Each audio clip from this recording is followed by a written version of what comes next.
Hi guys, it's ShishKebabber1 coming right back at you with another Boom Beach video. Today's video, guys, you know where we are. We're still on the SS Mini Pound Town, but that's not what the point of this video is. We gotta go back to the main island for this, because we got some news, guys. We got some news. The news is here.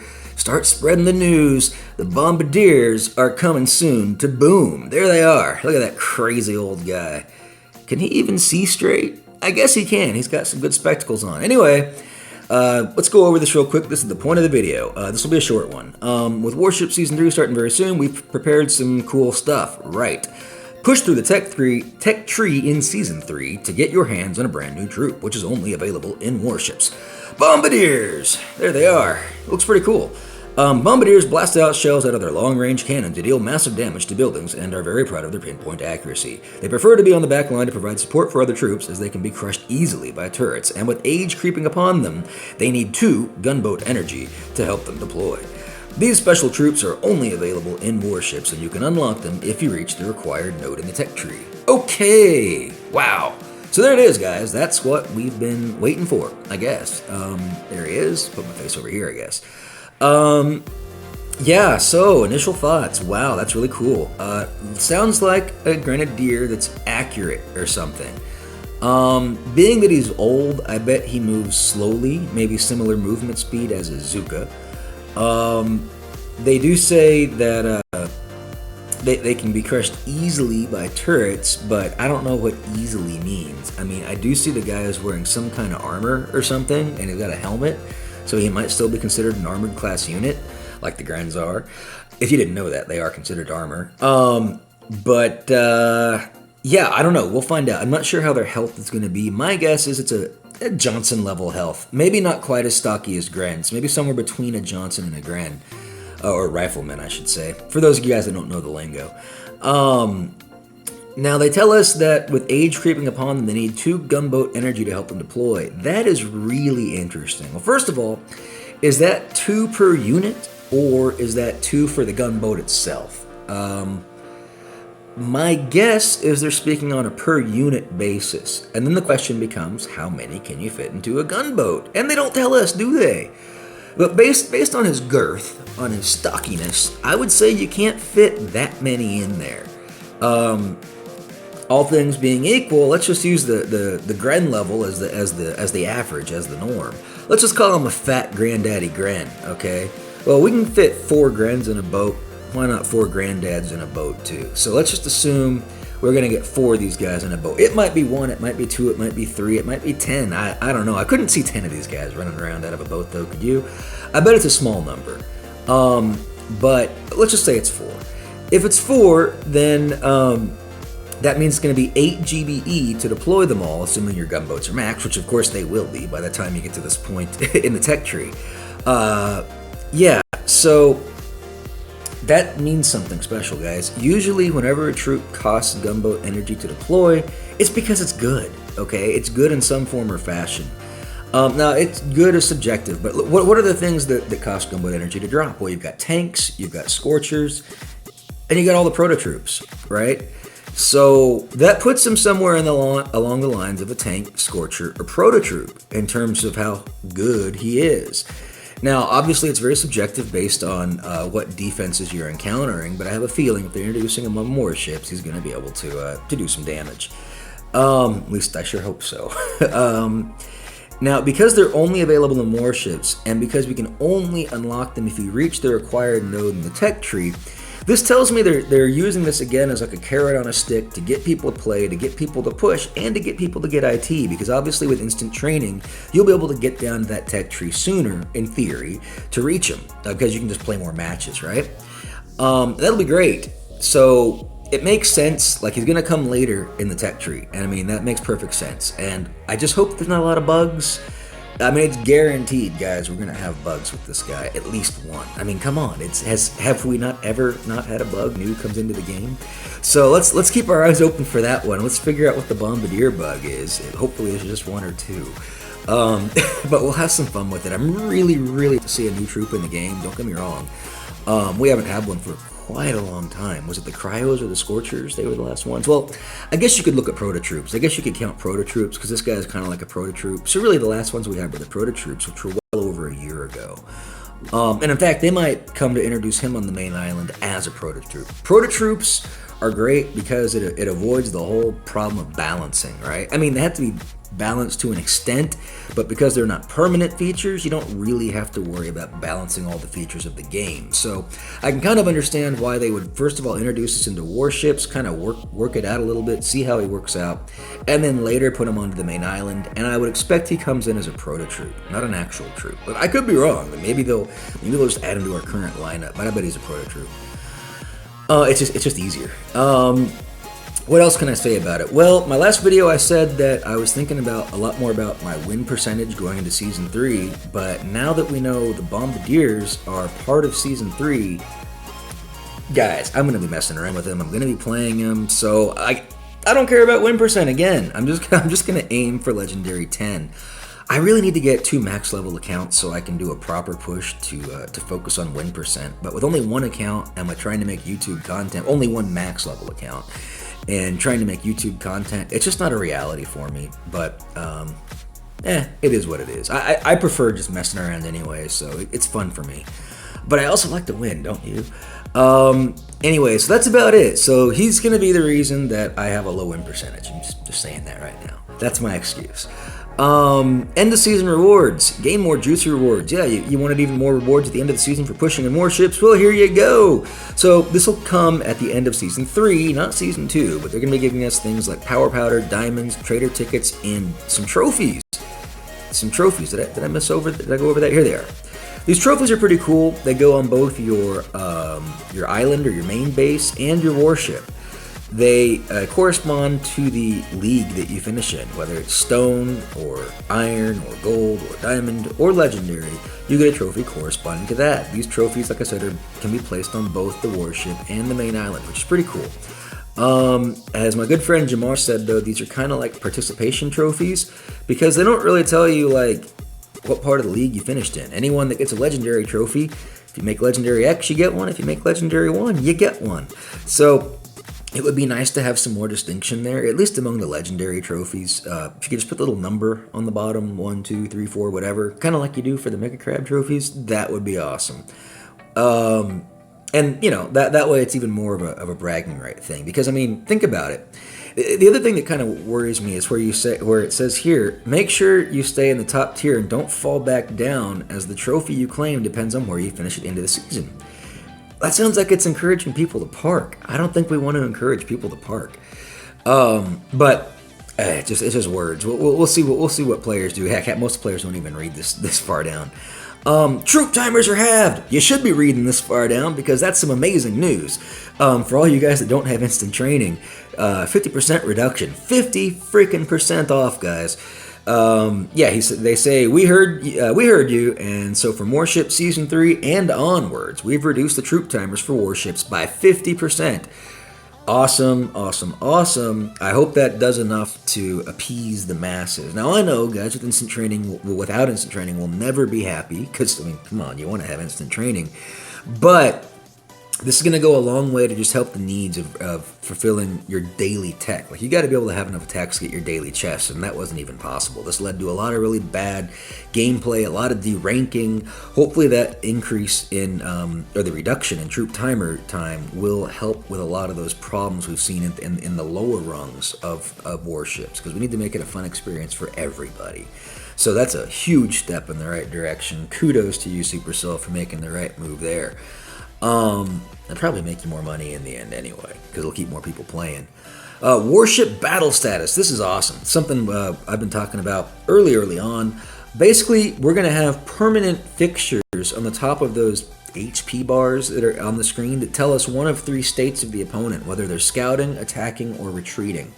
That's really great because a lot of times you might be looking all over the map, here, there, everywhere else, but that little notification comes up right here, and it's just here for 1 or 2 seconds, and you totally miss it, especially the retreating one, because let's be honest, you're usually busy attacking. I'm sorry, but I'm not just like looking right at the top center of my screen every moment for that notification. So the fact that we've got a permanent status indicator is a huge step in making proper tactical decisions while we are busy warshipping. So that's awesome. Hopefully we can get some more information up there soon too. I was really hoping we could get an actual damage indicator bar, because those bars that we have up there, they only really show like engine room total, like it's like an engine room total, and every time you take down an engine room, you lose that much percentage from the total of the bar. It would be really nice if it corresponded to the total damage done to the warship.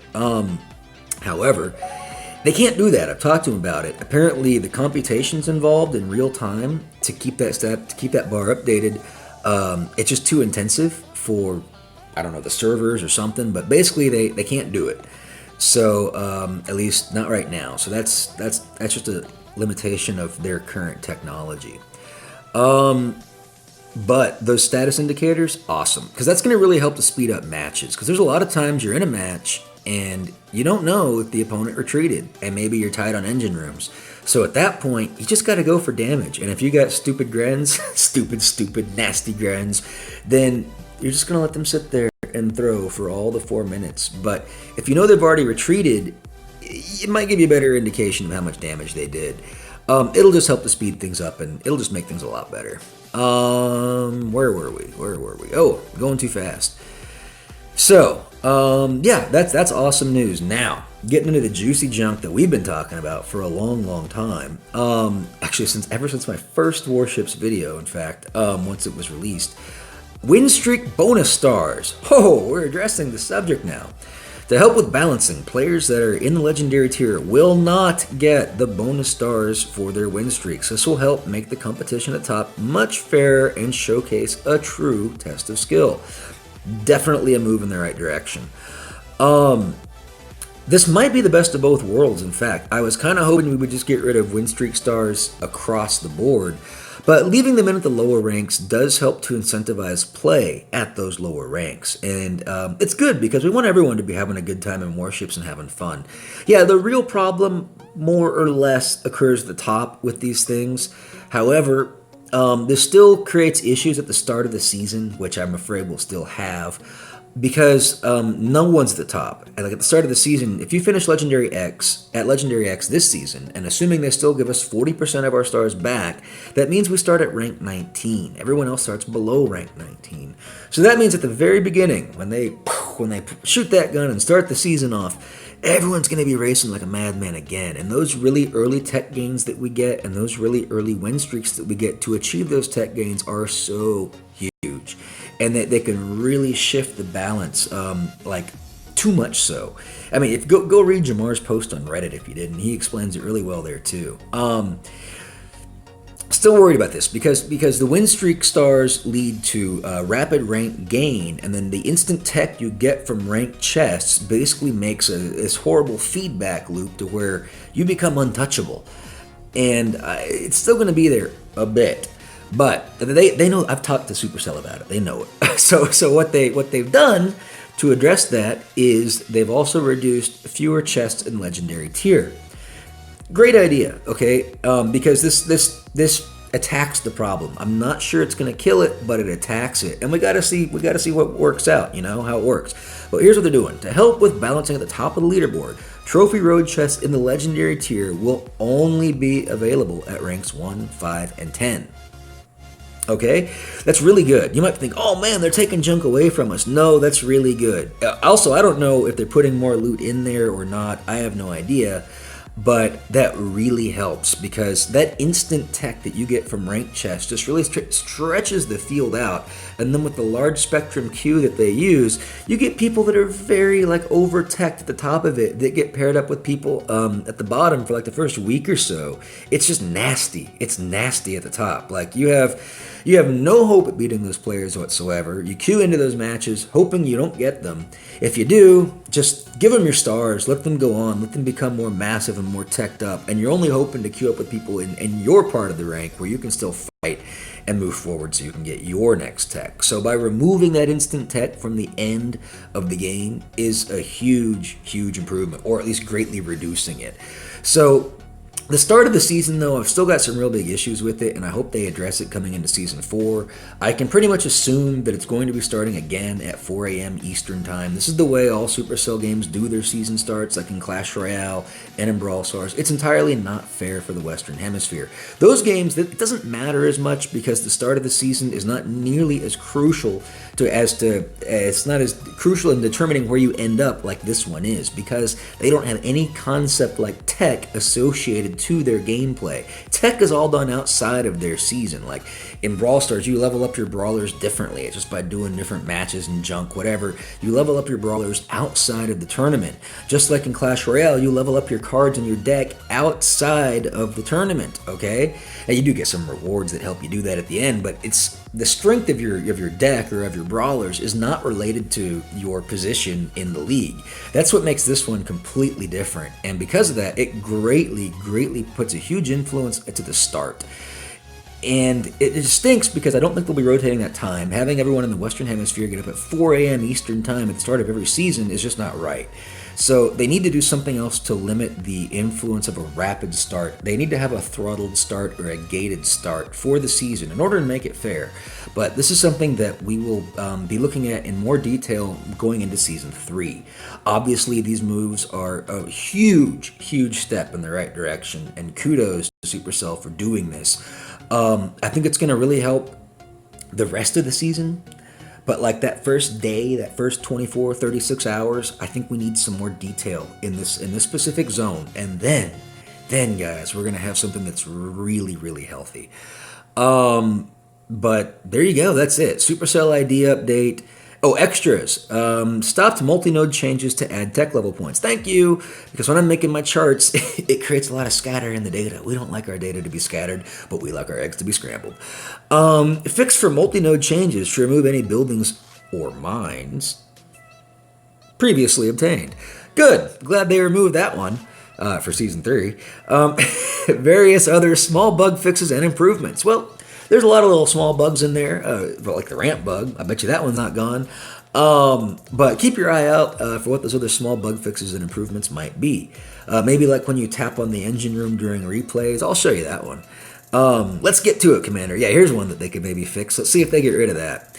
Anytime you watch a replay, and this is kind of dumb, by the way, but anytime you watch a replay, that log. Oh, that log. It's so bad, guys. It's so bad. Anytime you watch a replay and you tap on an engine room, it turns blue. Watch this. See this engine room? Oh, I say that now, and then it doesn't do it.